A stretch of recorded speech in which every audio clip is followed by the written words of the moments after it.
Ustedes han oído hablar de un juego en línea que se llama Minecraft. Estoy seguro de que muchos sí.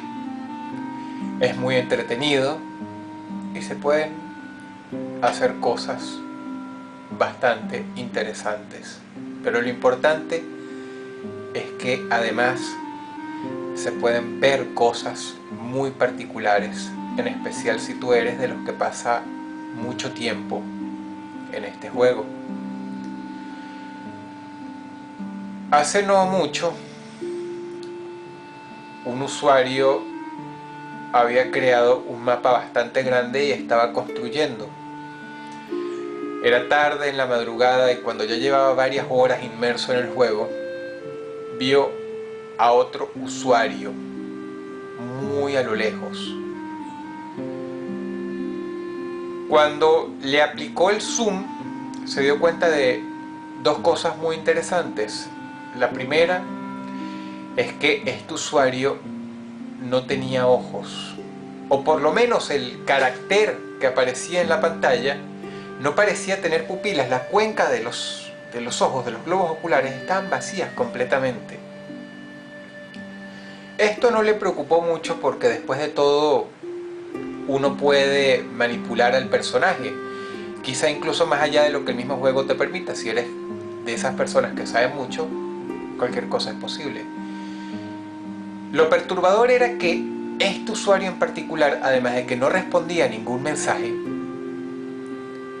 simplemente se le quedaba viendo al jugador desde lo lejos. No tenía un nombre de usuario encima de su cabeza, como todo el resto de las personas que utilizan Minecraft.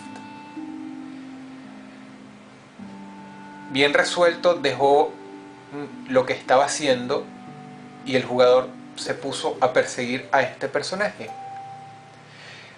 Pero ni bien el misterioso jugador detectó que alguien se le estaba acercando, decidió darse media vuelta y desaparecer entre los árboles y la neblina de Minecraft, y más nunca lo pudo encontrar.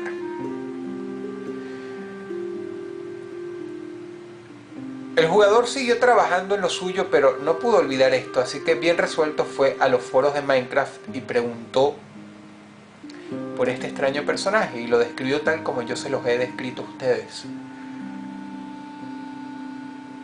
La órbita de los ojos vacía y sin nombre de usuario. ¿Cuál fue su sorpresa?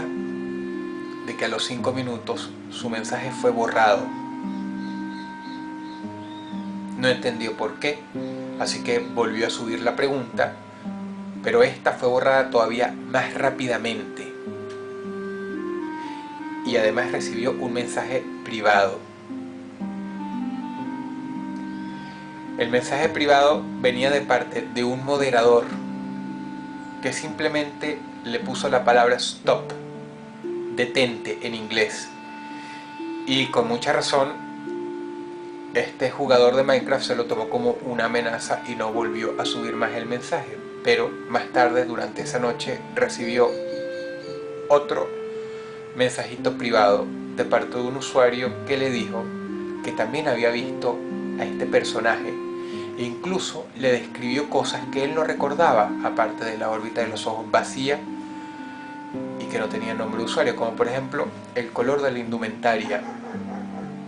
Se lo tomó muy en serio, pues esto fue prueba suficiente para determinar de que no le estaban echando broma. En verdad había visto a este misterioso jugador. Y no solamente eso, sino que la persona que lo había contactado tenía datos de otras personas, muy pocas, que habían visto exactamente lo mismo. Y le dijo, mejor vamos a hablar por mail, porque los moderadores pueden ver los mensajes privados nuestros. Y aunque no sea una regla tipificada, está completamente prohibido hablar de eso en el foro.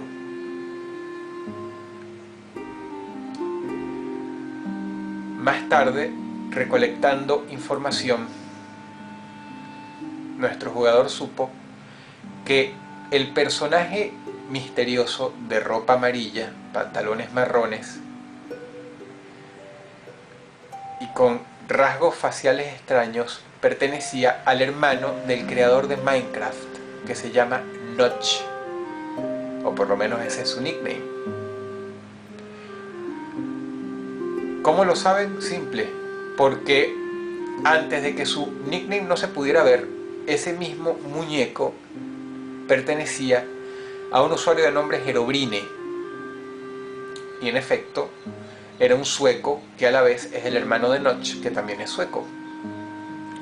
Por lo tanto, decidió agarrar el toro por los cuernos nuestro jugador y le mandó un correo electrónico a Notch preguntándole sobre el personaje en cuestión, pero decidió ser prudente. No le habló de nada del foro, ni le habló tampoco de detalles particulares. Simplemente le dijo que si él conocía a un tal Herobrine, y también describió las características de su personaje. Tardó mucho en recibir una respuesta porque obviamente el señor Notch es un hombre muy ocupado, pero finalmente llegó a su bandeja de entrada. El mensaje fue muy corto, muy parco y muy simple.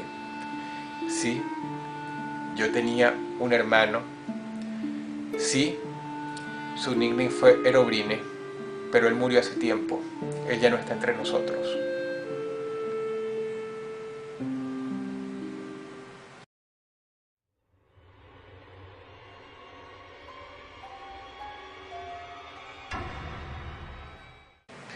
Muy poca gente va a aceptar esta verdad de buena gana, pero resulta que varios de los logros médicos más importantes que disfrutamos hoy día tienen como piedra angular a varios de los abusos más aberrantes y oscuros de la historia humana.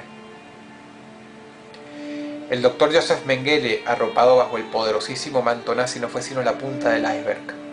La patrulla 731 en Japón, cuyos logros médicos aún se disfrutan hoy día, fue famosa por mutilar, brutalizar y destruir incontables vidas de chinos, rusos e incluso occidentales que tuvieron la infinita desgracia de ser capturados por las tropas japonesas durante la Segunda Guerra Mundial. Si estamos hablando de verdades odiosas, también vale mencionar otra, y es que pocas veces se han visto tantos progresos en tan poco tiempo como durante las guerras, pues obligan a las naciones a superarse por las malas. Cuando Hitler fue derrotado, dos superpotencias se disputaban la supremacía del planeta Tierra. ¿Y quieren saber algo? Esta historia es parte de esas atrocidades que se cometieron bajo el secretismo de sus gobiernos durante la era de los años 50. En un oscuro y profundo laboratorio norteamericano estaban investigando la muerte humana en su sentido más llano, más simple y más puro. Sabían, pues, que los seres humanos mueren a diferentes edades y de distintas maneras, unos enfermos, otros por accidentes, otros por causas naturales.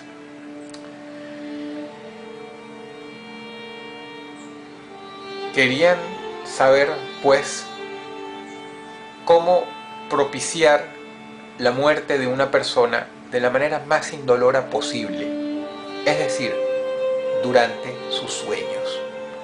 La persona que muere en sueños se le considera muy afortunada. La gran mayoría muere por infartos o por el cáncer, pero, o por lo menos hasta hace poco se creía que quien moría en sueños lo hacía de manera diáfana y sin sentir absolutamente nada.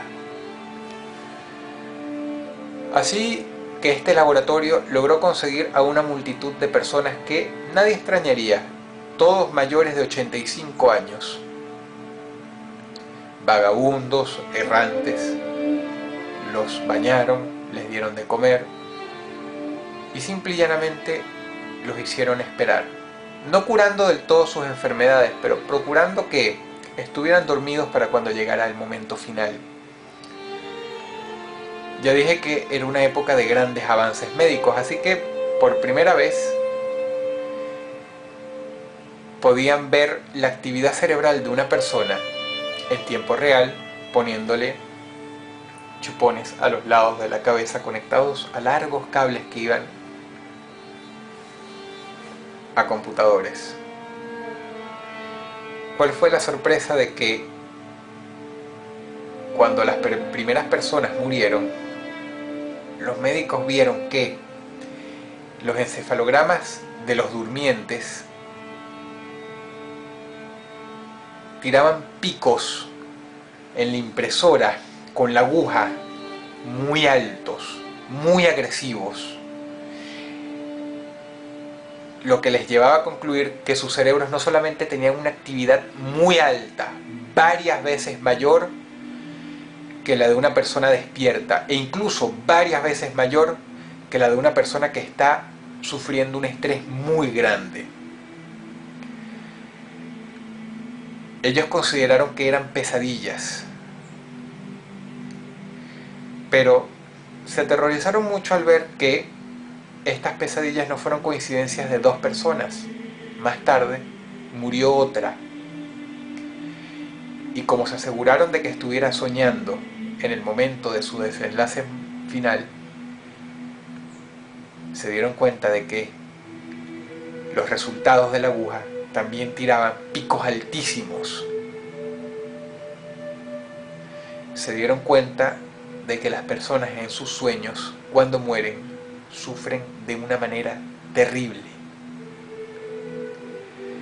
Hicieron la prueba y resultó positiva, es decir, pasó exactamente lo mismo con otras 4 personas más, hasta que finalmente tomaron la determinación de revivir a alguien que estuviera muriendo en sus sueños, es decir, lo tenían que despertar, pero a la vez lo tenían que estabilizar.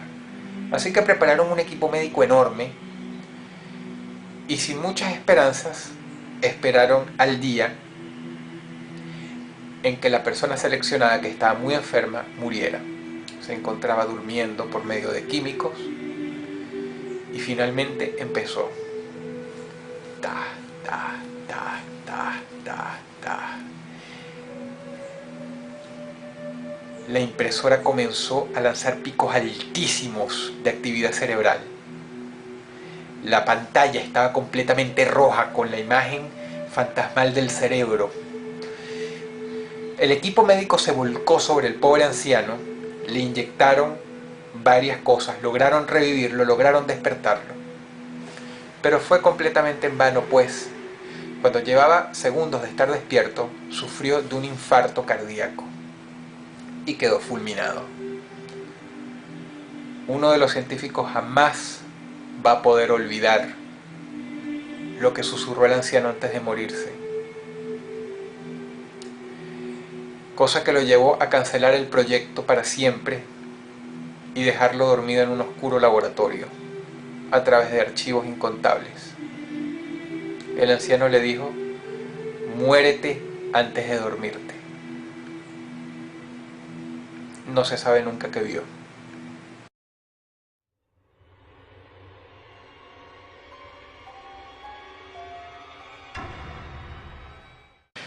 ¿Alguna vez ustedes han visto una serie que se llama Bob Esponja? Yo sí, y les confieso algo, me gusta mucho. La considero una especie de Ren y Stimpy para chicos. Creo yo, considero que tiene un estilo parecido. Respecto a Bob Esponja, hay una historia que ha recorrido el internet que se ha hecho muy famosa. Una leyenda terrible que incluso ha derivado en otras más pequeñas, en otras series, pero se considera que la única auténtica es esta. Era la temporada 3 y ya habían estrenado la película. Por lo tanto, los creativos del canal, todos personas muy jóvenes, estaban secos de ideas y además tenían otro fardo muy grande encima. Tenían que remodelar un poco la estética del show. Pues de acuerdo a reglas de marketing, ya se estaba haciendo un poco viejo. Habían pasado 3 años desde el estreno de la animación y ya era hora de darle un toque distinto, más adaptado al tiempo que corría. Bien. Decidieron volver a los orígenes.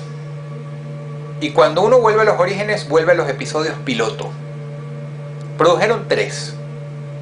Ninguno particularmente gracioso, pero cuando estaban todos reunidos en la pequeña sala con un gran televisor, pantalla plana, plasma, empotrado a la pared, decidieron insertar el último CD.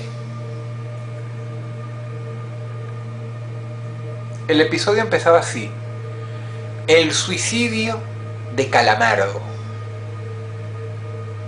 El jefe consideró esto una broma de mal gusto, pues como ustedes saben, cuando diriges o produces material que está enfocado a los niños, tienes que tener cuidado de decir ciertas cosas, ciertas palabras son prohibitivas. Por ejemplo, la palabra cáncer está prohibida en una animación. Y aunque suicidio no estaba particularmente tipificada como una palabra prohibida, es obvio que no se podía utilizar. Pero lo consideró como algo que no se pudiera arreglar. El show podría ser, el episodio podría ser llamado de cualquier otra manera, así que lo dejaron correr. ¿Cuál fue la sorpresa de ellos de que esta entrega en particular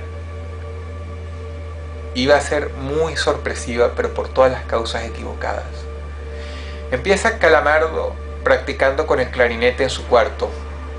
Gira la cabeza, ve por la ventana a Bob Esponja, que está allá abajo, y le dice: Calamardo, nos vemos en el concierto de esta noche. La escena corta muy bruscamente, incluso de una manera amateur, y ya está Calamardo en la tarima, y lo miran miles de habitantes del pueblo, peces, caracoles, de todo. Los que vean esta animación saben a qué me refiero. Empieza a tocar el clarinete con una melodía muy triste. Pero más temprano que tarde sucede algo extraño, y es que la gente lo empieza a abuchear, pero no de una manera graciosa, caricaturesca, como la que estamos acostumbrados, no, de una manera cruel, ruin, perversa. Es difícil de describir. Incluso Bob Esponja se salió del personaje completamente y estaba abucheando a Calamardo.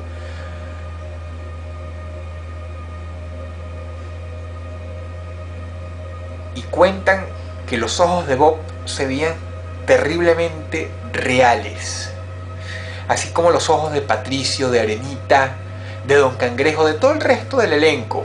Ojos muy reales, y aunque no se podía escuchar muy bien qué decían exactamente, tú podías saber que era horrible, porque los rostros de ellos estaban muy arrugados, con expresiones de rabia muy profunda. Calamardo obviamente deja de tocar y los mira asombrado, pero nuevamente, insisto, no de la manera caricaturesca que estamos acostumbrados, sino con una expresión mucho más visceral. La impresión degrada en depresión. Corta la escena bruscamente otra vez y está Calamardo sentado en su cuarto. Hay un filtro muy oscuro de fondo, muy espectral. Nosotros sabemos cuál es el color de Calamardo, pero ahora tenía un aspecto más malva y tenía los ojos rojos, pero no insinuando nada diabólico, sino porque estaba llorando, y lloraba, y lloraba, y caían las lágrimas largas, y la forma en que Calamardo sollozaba y gemía no era para nada digno de una caricatura. Y así pasó el tiempo, 2 minutos, 3 minutos, y todo el mundo en el estudio frío, viendo la pantalla. Y lloraba, y lloraba, y lloraba, y decía cosas pero muy por lo bajo que no se podían distinguir. Entonces la imagen vuelve a cortar muy bruscamente y se ve una fotografía. Obviamente todos en el estudio se crispan, agarran el control remoto y retroceden, porque no era ni siquiera un mensaje subliminal, era muy obvio para ser un mensaje subliminal, pero ¿cuál es su sorpresa? Que cuando llegan a ese cuadro en particular, era de un niño mutilado en una acera, muerto con lo que a grosso modo se podía describir como hachazos, con las vísceras chorreándole en las cinturas y en las entrepiernas, salidas, las tripas, los intestinos, una raja enorme abierta, la sangre brotando en la acera, en el pavimento caliente, y se ve una sombra sobre el niño, que obviamente es la persona que le está tomando una foto. Revuelo en el estudio, gritos inclusive. El director está furioso, pero cuando el sopor amaina un poco, sigue el episodio y simple y llanamente está Calamardo llorando y llorando y llorando, y empiezan a multiplicarse los cuadros de niños destrozados completamente. Uno incluso ya no tenía cara, tenía una raja enorme en el medio de la cabeza y tenía los lados del rostro divididos así de manera grotesca, como si fueran lonjas de carne.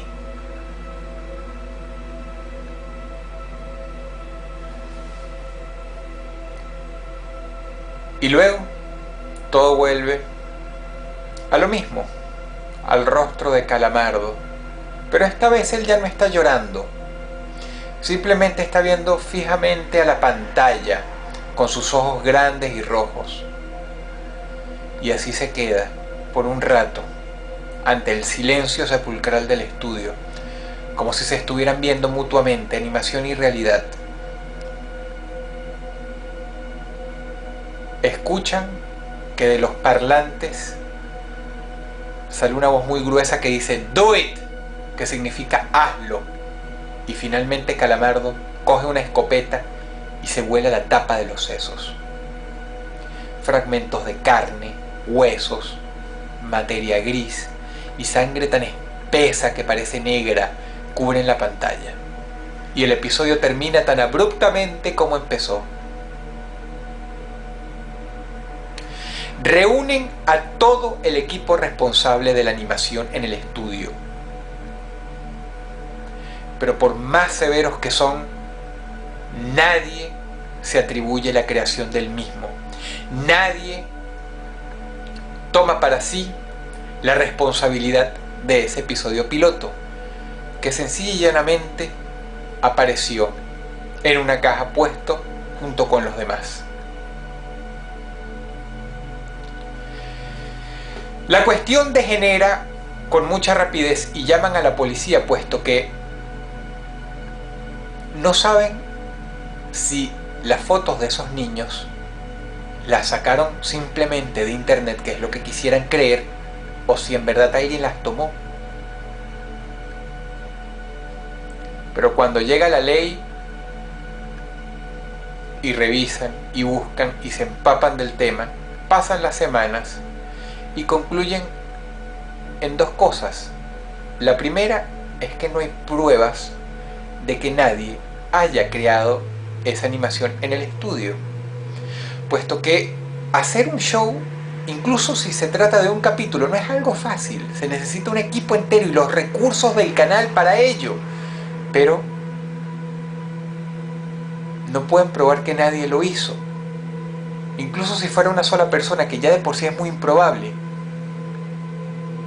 Y en segundo lugar, nadie reportó a ningún niño desaparecido y nadie supo de ningún infante asesinado, ni en las últimas semanas, ni en los últimos meses, ni tampoco en los últimos años, por lo menos no como se mostraban en las fotos. Determinaron que eran reales, pero no encontraron a nadie desaparecido.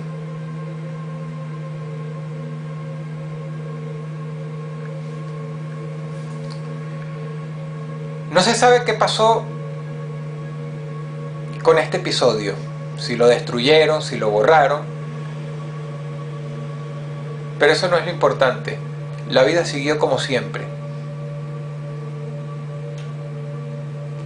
Todo esto no es, pues, sino el simple testimonio de un interno que asegura haber visto lo que vio: el suicidio de Calamardo.